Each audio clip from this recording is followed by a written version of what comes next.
जेठो दाजु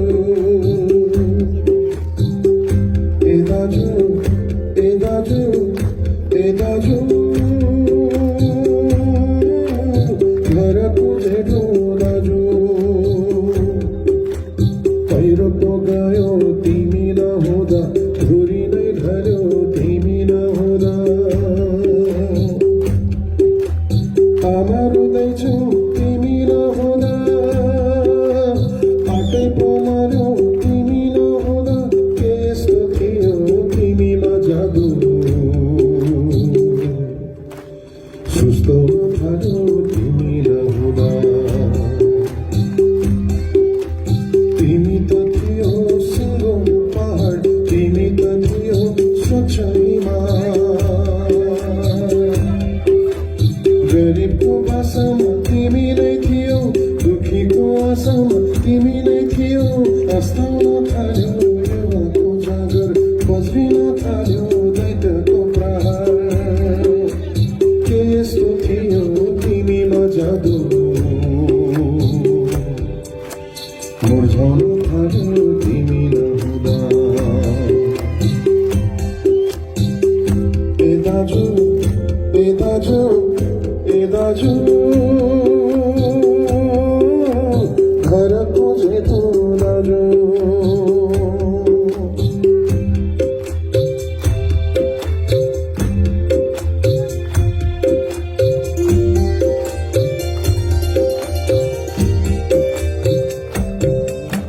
बासमती चामल तिमी नै थियो छोडेर फाडो तिमी नै थियो मनकारी मनले गर्दथ्यो दाना कोही कहाँ पाउनु नभयो माना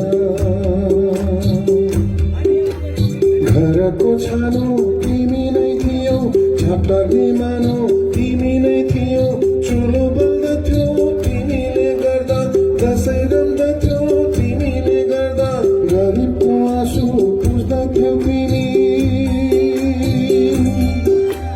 दुःख र सुख बुझ्दथ्यो तिमी के यस्तो थियो तिमीमा जादु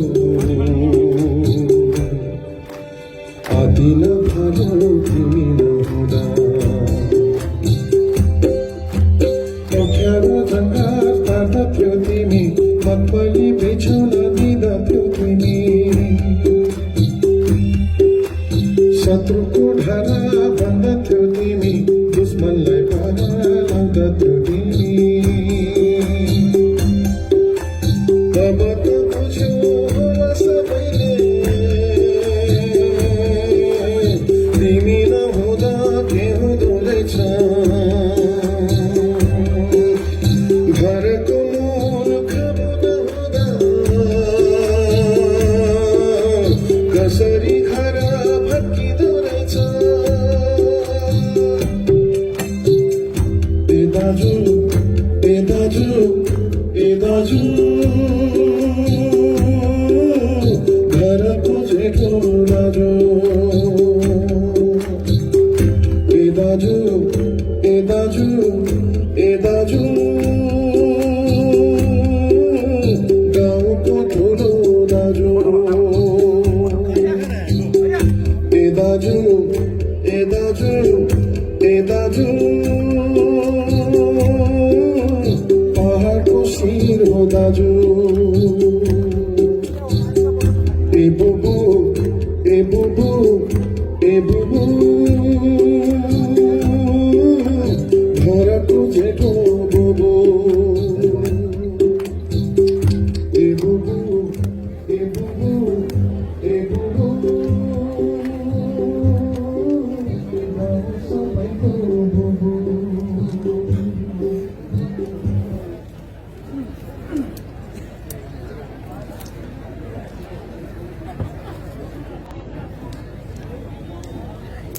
आज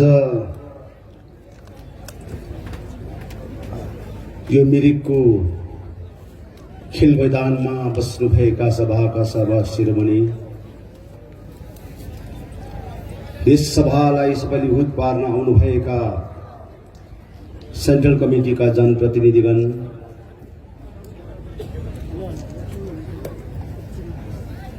विभिन्न प्रकारलाई आज क्षेत्र क्षेत्रबाट आउनुभएका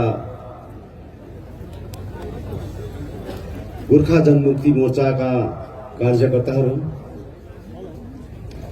अनि भाइस प्रेसिडेन्ट गोर्खा जनमुक्ति मोर्चा भाइ विशाल आरपी बाइबाज्यू, वर्किङ प्रेसिडेन्ट लोप्साङ लामाज्यू अनि नयनता गौतम मिश्रुम्बा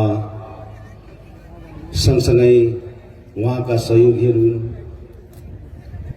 युवा मोर्चाका जनप्रतिनिधिगण, नारी मोर्चाका प्यारेन्ट्सबडीका जनप्रतिनिधिगण, कर्स्याङबाट आएका सब डिभिजनबाट आएका प्रेसिडेन्ट सेक्रेटरी, सम्पूर्ण कार्यकर्ताहरू,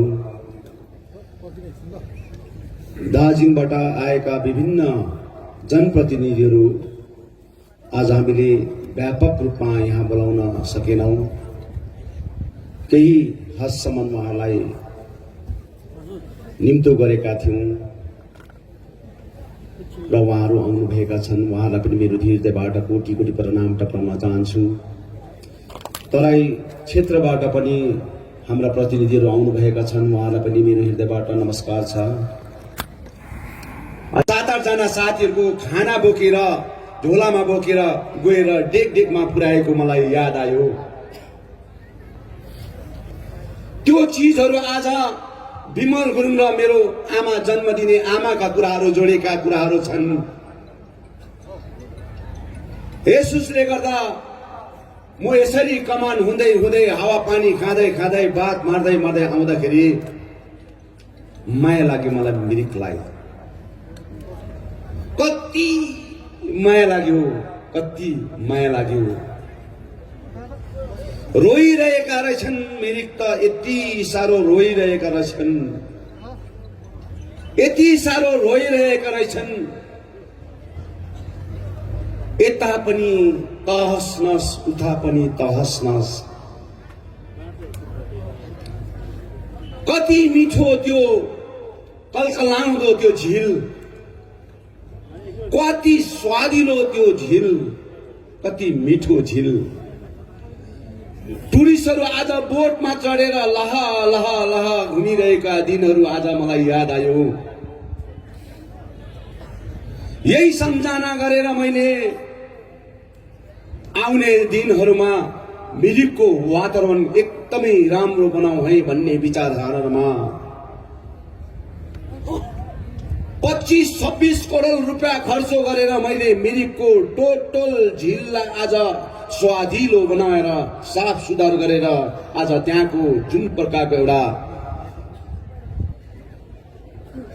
गार्बेज लाइनहरू छन्, जो हरेक नराम्रो कुराहरू छन्, नराम्रो विषयहरू छन्, यो सबै कुरोहरू चाहिँ म आउटलेट गरेर बनाएर चाहिँ बाहिर मिरिकको जति पनि अशुद्ध कुराहरू छन्, हानिकारक गर्ने कुराहरू छन्, यो सबै कुरो चाहिँ म बाहिर पठाएर मिरिकलाई साफ सुधार बनाएको हुन्छु भन्ने कुरा राखेका थिए।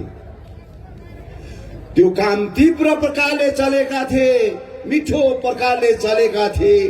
तर मिरिक जस्तो म आउँदाखेरि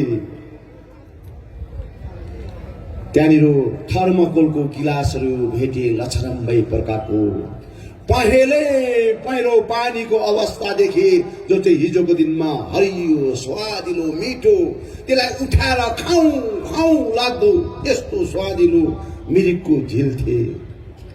त्यो झिललाई हेर्नका लागि देश विदेशबाट टुरिस्टहरू आएर अवलोकन गर्ने काम गरेका हुन्थे। तर बिचारा मिरिक रोइरहेका रहेछन्, बिचारा मिरिक रोइरहेका रहेछन्। आँसु पुस्ने कोही पनि आजसम्म यहाँ आएको छैन रहेछन् भन्ने कुरा। रुमाल त गोजीभरि बोकेका छन्, तर आँसु पुछेका कोही पनि छैन रहेछन् भन्ने बुझे। रुमाल त छ उसको गोजीमा, तर मिरिकको आँसु कसले पुछिदिने। हेर त मिरिक रोइरहेका छन्, तहस नहस भइरहेका छन्। यो सबैभन्दा नराम्रो कुरो चाहिँ आज यो कुरोले मलाई छोएका छन् दाजुभाइ दिदीबहिनी हो। पोलिटिकल वातावरणमा आफ्नो आफ्नो बाटो हुन्छ, आफ्नो आफ्नो गोरेटो हुन्छ। तर आज त्यो मिरिकको झिल मैले बनाएको होइन, सुभाष घिसिङले बनाएको होइन, अरू लिडरले बनाएको होइन, यो कयौं वर्ष अगाडि कसैले बनाएको त्यो झिल हो। यहाँको एउटा कल्पना गरेर बनाएको झिल हो। यसले हजारौं मिरिकको दाजुभाइ दिदी बहिनीको आज रोजगारको बाटो बोकेर हिँडेका हुन्छन्। तर आज बनाइदिएको चिज पनि आज स्याहार सुसार गरेर खान चाहेनन्। आज 25-26 करोड रुपियाँ खर्च गरेर विमल गुरुङले मिरिक झिलको आज यति सुन्दरीकरण गर्नलाई पैसा दिएका थिए। आजसम्म त्यो काम किन कम्प्लिट भएन? म क्वेसन गर्न चाहन्छु। आज त्यो काम आजसम्म 3.5 वर्ष मलाई यहाँबाट खेद्यौ नि त।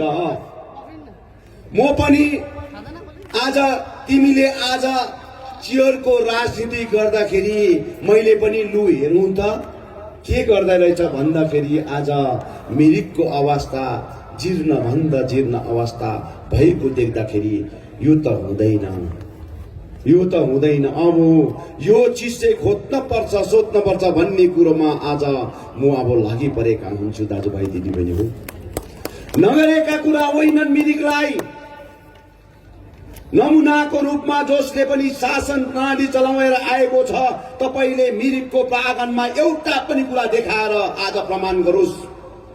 विमल गुरुङले मिरिकको आज जुन प्रकारको कलेजको अवस्था थिए, मेरो गरिब दुखी मेरो आमा बाबाको छोरा छोरीहरू आज शिक्षा अध्ययन गर्न आउँछन् कलेजमा। खाई नखाई मेरो आमा बाबाले 2 पात 1 सिरो टिपेर ऋण पालन गरेर पनि मेरो छोराछोरीलाई कलेज पढाउन पठाएका हुन्छन्। अनि मेरो छोराछोरी मिरिक कलेजमा आएर शिक्षा अध्ययन गर्न खोज्दाखेरि एउटा भित्ता टालेको देख्दाखेरि, भत्केको देख्दाखेरि साह्रै नमिठो कुराहरू त्यो कुराहरूले आज बिजाउँछन् भन्ने कुराहरूमा मैले त्यो चिजलाई अध्ययन गरेर मिरिक आज कलेजलाई बनाउनमा सक्षम भयो। आज तपाईले हेर्नुहोस् मिरिकको प्राङ्गणमा यति मिठो कलेज सजेका छन्। मिरिकको एजुकेसन दृष्टिकोणमा आज कलेज बनाउनुको सबैभन्दा मेन आज विषय आज गोर्खा जनमुक्ति मोर्चाको शासन प्रणाली जब हामीले चलाएर गयौं तब हामीले यो भिजन राखेको कि हाम्रो छोराछोरीको भविष्य आज सही प्रकारले अगाडि बढाएको हुनुपर्छ भन्ने राख्यौं। र यस्तै प्रकारले यो राईधापको प्रोजेक्ट आजसम्म आज कम्प्लिट भएको छैन। करोडौं रुपियाँ आज मैले मिरिकको झिलको लागि पैसा दियौं हामीले, तर आजसम्म राईधापको प्रोजेक्ट आज सक्सेस भएका छैनन्। अनि आज ठुल्ठुला कुरा हाँक्छन्, ठुल्ठुला कुरा भन्छन् मेरो बाबुआमा हो। उल्टा मलाई भन्छन् विमल गुरुङ आज यहाँनिर जनतालाई छोडेर गएको विमल गुरुङलाई पहाडमा आउनु दिनु हुँदैन। दुःख पर्दा विमल गुरुङ पहाडमा थिएन भन्ने कुरो गरेर तपाईलाई विभिन्न प्रकारको चर्चाको विषय राखे। तर विमल गुरुङ पहाडबाट जानुको मेन कल्पित चाहिँ को हो? मेन जानुको कल्पित चाहिँ को हो? त्यो चाहिँ उसले उसलाई नै सोध। जनतालाई बताउने कुरो होइन, जनतालाई ढाँटेर राजनीति गर्ने कुरो होइन। जनतालाई सिधा कुरा गर कि विमल गुरुङलाई आज जंगलमा पठाउने को व्यक्ति हो? के यहाँ बस्ने व्यक्तिहरू हो त? तपाईहरू हो त? यहाँ बसेको हजारौं मेरो आमा बाबा दाजुभाइ दिदीबहिनी हो त? भन्नुहोस् त। दुईटा व्यक्तिले आज पहाडबाट मलाई जंगलमा पठाएको दिनहरू हिजोको जस्तो लाग्छ मलाई।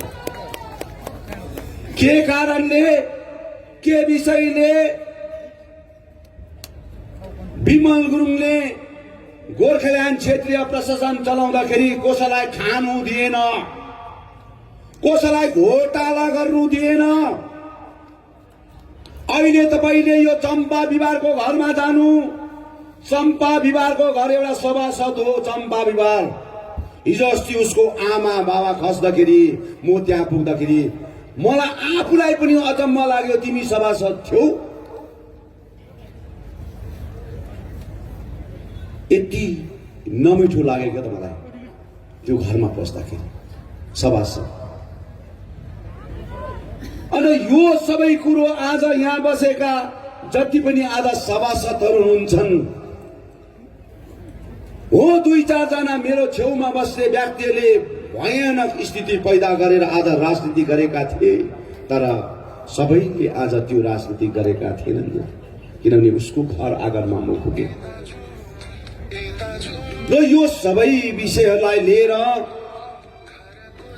राजनीतिक आज कमाउने एउटा भाँडो मात्रै प्रकारले युटिलाइज गरेर आज गोर्खा जनमुक्ति मोर्चालाई डिभाइड एन्ड पोलिसी गरेर आज तस नस गर्ने काम गर्यो बाबुआमा हो।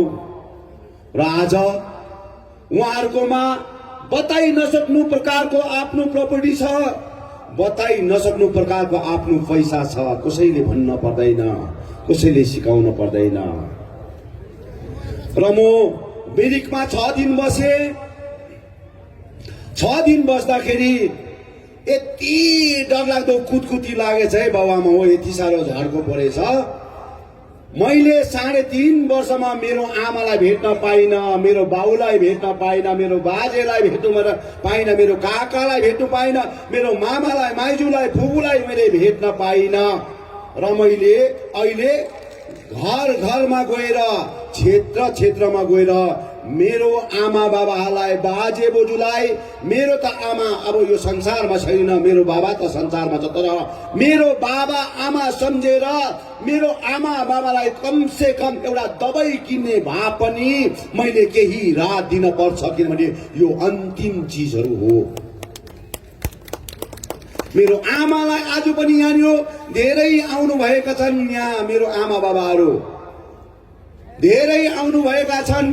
मैले बोलाएको छु उहाँलाई, आउनुहोस् है, तपाईको छोरा आउँदैछु, तपाईको अभिभावक आउँदैछु, तपाईको घर दैलोमा आउँदैछु। अनि म आएको विषयहरूमा चाहिँ कम से कम भोलि बिहान पर्सि बिहान कम से कम 15-20 दिन चाहिँ तपाईले बिस्कुट खाँदाखेरि, कम से कम 1 केजी दूध किनेर खाँदाखेरि, खैनी बेडी नै खाँदाखेरि, विभिन्न प्रकारको दबाई मुलो खाँदाखेरि पनि कसैलाई रुझाउनु नपरोस्, कसैलाई माग्न नपरोस्। मेरो छोराले दिएर आज मलाई यहाँ दिएको छ, म यही आज खर्च गरेर म दबाई खान्छु भन्ने हेतुमा आज मेरो बाउ आमालाई मैले केही रकम दिन्छु भनेर मैले यहाँ बोलाएको छु। यस्तो कुरोहरूमा पनि आज माथि खरसाङमा 1000 मार्दैछ विमल गुरुङले, 1000 मारेर आज अर्काको स्वाभिमान किन्दैछन् भन्ने कुरा गरे। भाइ, तिमीले 3 वर्षमा यो बुढाबुढीलाई फर्केर पनि हेरेको त? आफू त सिन्ट्याक्स भर्नुलाई हत्तु भइसक्यो, आफूलाई सिन्ट्याक्स भर्नुको लागि आतुर भइसक्यो। बुढाबुढी काना अन्धा लुला लङ्गडा जसकोमा चाहिँ आइसो छैन। मैले अलिकति उहाँलाई केही सहयोगको रूपमा दिँदाखेरि तिमीलाई तिमी चाहिँ किन अतालिएको भाइ? किन अतालिएको? मेरो बाउलाई दिए, मेरो काकालाई दिए, मेरो मामालाई दिए, फुपूलाई दिए, आज बाजे बोजूलाई दिए। मलाई त्यसको आज सम्मान दिनुपर्छ भन्ने होइन, मलाई त्यसको सर्टिफिकेट दिनुपर्छ भन्ने होइन, मलाई चाहिँ सम्मान र सर्टिफिकेट नि भोलिको दिनमा म त्यहाँ जानुपर्छ, त्यहाँ पाउँछु, त्यहाँ पाएको हुन्छु सम्मान। बुझे नि? त्यसले गर्दा म आफै पनि यस्तो जग्गाबाट आएको व्यक्ति हो। अहिले खाएर भरै बेलुका मेरो घरमा के भात पाक्छ होला, भोलि बिहान मेरो घरको चुल्हामा के पाक्छ होला। यस्तो जिन्दगी जिएर पाएको म त, यस्तो जिन्दगी जिएर आएको। मसँग राजनीतिक चलखेल कसैले पनि नगर्नु उचित हुन्छ। म त बन्जारा जस्तो मान्छे हो, मैले भन्दै आएको छु। अब पनि मानिसले बुझ्दैनन् भने, जान्दैनन् भने मैले तपाईलाई देखाउँदै देखाउँदै आइरहेका छु। मेरो छेउछेउमा महाराजहरू, सन्यासीहरू जस्तो मान्छे बसेका हुन्छन्। त्यो महाराज को हो भन्ने कुरा पनि गर्नुहुन्छन्, त्यो सन्यासी को हो भन्ने कुरा पनि गर्नुहुन्छन्। तर मैले तपाईलाई त्यो एउटा देखाउन चाहेको, बताउन चाहेको, अब उपरान्त तपाईले मैले गरेको कर्मलाई, मैले गरेको विषयलाई तपाईले आज सही प्रकारले नजरअन्दाज गर्न सकिएन भने अब मैले मेरो रूप अब केही पनि हुँदैन, लास्टमा सन्यासी हुनुपर्छ भन्ने रूप देखाइदिएको छु। यो याद गर्नुपर्छ। किनभने मान्छे यो धरतीमा जन्मेपछि नाङ्गै आएको बाबुआमा हो। आमाको गर्भबाट 10 महिना आज गर्भमा बसेर जब यो धरतीमा पैदा भयो, यो पैदा भएको आज नाङ्गै आएको छ, नाङ्गै जान पर्छ बाबुआमा हो। लोगेर कसैले धन दौलत लाएर लोगेर जान सक्दैन। कमाएको बिल्डिङ विभिन्न प्रकारको कुराहरू आज लोगेर जान सक्दैनन्, तर लान सक्छन् भने चाहिँ यति मात्र हो। आफ्नो अन्तिम यात्रामा त्यो यात्राको पछाडि लस्करै लागेका मलामीहरू हुन्छन्।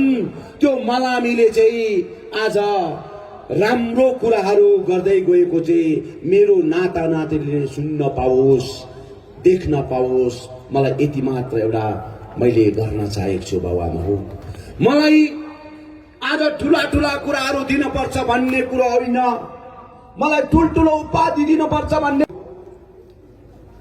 बात नेपालको नागरिकताबाट गएको भने म नेपालको नागरिकताबाट गएको है भनेर भन, हामी केही पनि भन्दैनौँ।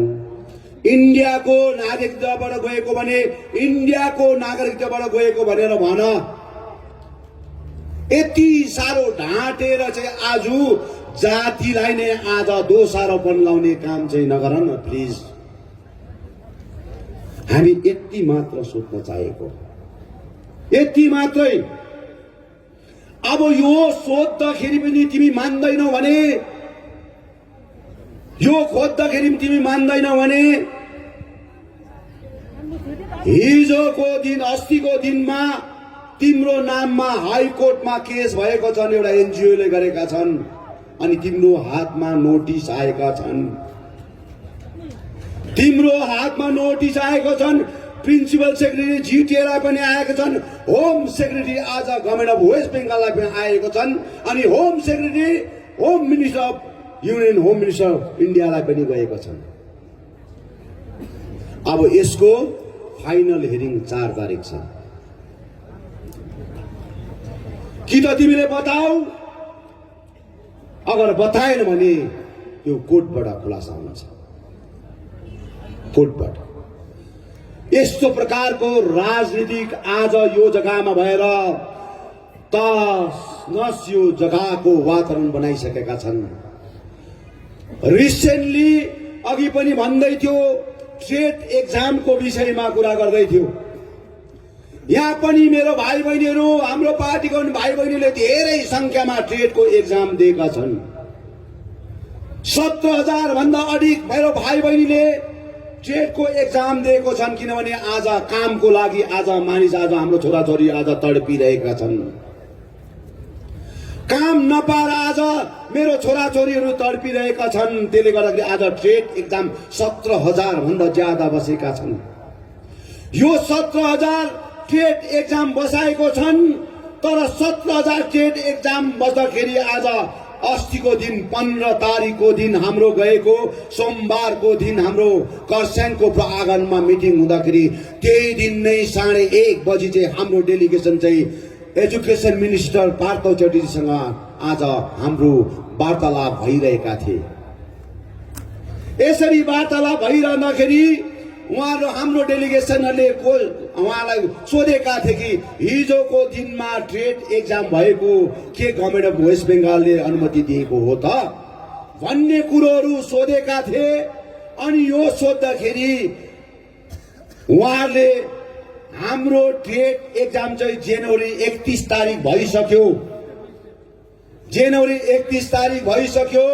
यो भएको ट्रेड एक्जाम चाहिँ हामीलाई थाहा छैन, हामीलाई पत्तै छैन। आज एजुकेसन सेक्रेटरीलाई पत्ता छैन, आज मिनिस्टर अफ एजुकेसनलाई पनि गभर्मेन्ट अफ वेस्ट बेङ्गललाई पत्ता छैन। र यो यसको जसले गरेको छ उसले पैसा दिन्छ, हामी पैसा दिन चाहँदैन सक्दैनौँ भनेर उहाँले खुली आम भन्थ्यो। र नानी हो जसले पनि ट्रेड एक्जाम गर्नुभएका छन्, मैले बार बार भनिरहेको छु, तपाईले आरटीआई गरेर सोध्नुहोस् न, आरटीआई गरेर कम से कम सोध्नुहोस् न। हामीले एक्जाम दिएको आज पेपरहरूको भोलिको दिनमा सही प्रकारले आज हामी रोजगार पाउँछौँ कि पाउँदैनौँ, कि यो पोलिटिकल मोटिभेसन गरेर देखाउटीको लागि मात्रै गरेको हो कि भोटको राजनीतिक मात्रै गरेको हो कि भोटको अगाडि आज यो राजनीति गरेर हामीलाई छेकथुम गरेको मात्र हो कि यो त कम से कम तपाईले आरटीआई गरेर तपाईले माग्नु सक्नुपर्छ।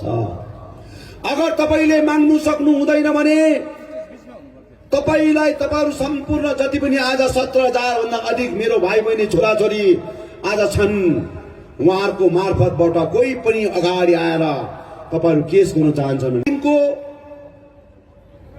उहाँको 6 महिना बाद चाहिँ उहाँले 60 वर्षको एज काट्नु आँट्ने मान्छेलाई पनि कम से कम 6 महिना भए पनि उले काम गरोस् भनेर यसरी दिए। कोही त मैले काम दिनु बित्तिकै 15 दिनमा मरेका पनि छन्। यसरी मैले दिए 630 जनालाई, अनि 630 जना मध्येमा एकैजना पनि विमलुनको नमुनाको रूपमा कसै काकाको मामाको पुसैको भदै कोही पनि छन् भने मलाई बताऊ एउटा सानो नमुना पनि मैले मेरो आफ्नो छोराछोरीलाई मेरो आफन्तलाई चेपेर यो प्रकारले शिक्षकमा नियुक्ति गरेका छैन। 445 जना हाई स्कुलको टिचरहरू नियुक्त गरे, तर एकैजना पनि मैले मेरो आफ्नोपन कसैलाई दिइन मैले। र यसरी भर्खरै मात्र टिचर नियुक्ति भयो, 138 जना जस्तो टिचरहरू दिएका थिए। 138 जना टिचर दिँदाखेरि त्यो टिचरमा धाँधली भयो। 3 लाखदेखिको लिएर 2.5 लाख 3 लाखको आज पैसाको धाँधली भयो। एउटा क्यान्डिडेटले 2.5-3 लाख तिरेर काम पाएको पनि छन्। अनि त्यो मध्ये क्लास 8 पढेर 10 पढेर आज झुटो सर्टिफिकेट बनाएर आएर एचएस को सर्टिफिकेट बनाएर आज त्यो व्यक्तिहरू आज टिचरमा आज भर्ना भएका छन्। पोलिटिकल आज जति पनि लिडरहरू हुन्छन् तपाईले गन्ती गर्नुहोस्। अहिले त्यो जग्गामा जो व्यक्तिहरू छन् जिटिए चलाउनेको आज जो व्यक्तिहरू मेन मान्छे जो छ त्यो व्यक्तिको तपाईले सिरियली नाम गर्दै आउनुहोस्। उसको कति जना मान्छे चाहिँ 138 जना भित्रमा चाहिँ सर्भिस पाएको छ भन्ने तपाईले पूरा एनालाइज गर्नुहोस्। प्रत्येकको आज जाति अस्मिता र माटोलाई बेचेर भात खाने व्यक्तिहरूको राजनीतिक आज चलखेलमा आज सबै घरको बुढीदेखिको लिएर घरको छोरा छोरी सबैलाई हालेको आज 138 जनाको लिस्टमा ती व्यक्तिहरूको छन्। तडिपा भएको मदन तामाङ हत्याकाण्डको तडिपा भएको मान्छे जसलाई चाहिँ कोर्टले सीबीआईले एरियामा बस्नु पाउँदैन, एरियामा कल्पित मानेको उलाई कोर्टबाट त्यो प्रकारको आदेश दिएको थियो त्यो व्यक्ति आज तडिपा भएको व्यक्ति कसरी आज हाई स्कुलको टिचर भएको